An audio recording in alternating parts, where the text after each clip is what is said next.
بسم اللہ الرحمن الرحیم۔ کافی دوستوں نے خانقاہ پیر سید محمد راشد روزہ دھنی کے جو سجادہ نشین ہیں ان کے بارے میں سوال کیا تھا، تو آج کی اس محفل میں اور اس کاروں جھر پہاڑ کی لوکیشن میں بیٹھے ہوئے ہیں، تو میں آپ کو ان بزرگوں کے اسماء گرامی مختصراً بتاؤں گا۔ سب سے پہلے جو جد امجد ہیں اس خانقاہ کے، وہ امام العارفین پیر سید محمد راشد روزہ دھنی ہیں، اور ان کے والد جو ہیں حضرت شمس العارفین پیر سائیں سید محمد پکا شاہ، جن کو پٹ دھنی کہا جاتا ہے۔ پھر پیر سے محمد راشد روزہ دھنی ہیں۔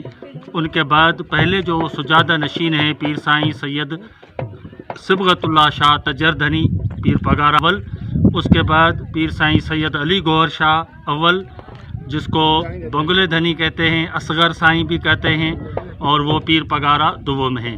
اس کے بعد پیر سائیں سید حزب اللہ شاہ ہیں، جن کو تخت دھنی مسند دھنی کہا جاتا ہے، اور وہ پیر پگارا سوم ہیں۔ اس کے بعد پیر سید علی گوہر شاہ ثانی ہیں، جن کو پیر سائیں مافے دھنی کہا جاتا ہے۔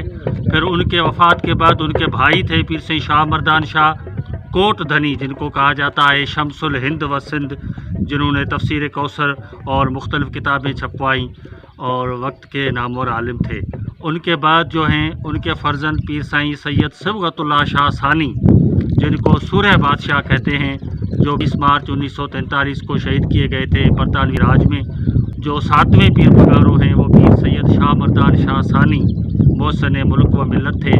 ان کے وصال کے بعد ابھی جو 8ویں سجادہ نشین ہیں وہ حضرت پیر سید صبغت اللہ شاہ ثالث پیر پگارا ہشتم ہیں۔ یہ ہیں تقریباً 200 سال سے زیادہ ان کی جو پیر پگارا جو ہیں ان کا جو ٹائم پیریڈ ہے، ان کی خدمات پہ بہت ساری باتیں ہو چکی ہیں، اور انشاءاللہ ہم بھی باتیں اس موضوع پر کریں گے۔ مہربانی، وما علینا الا البلاغ۔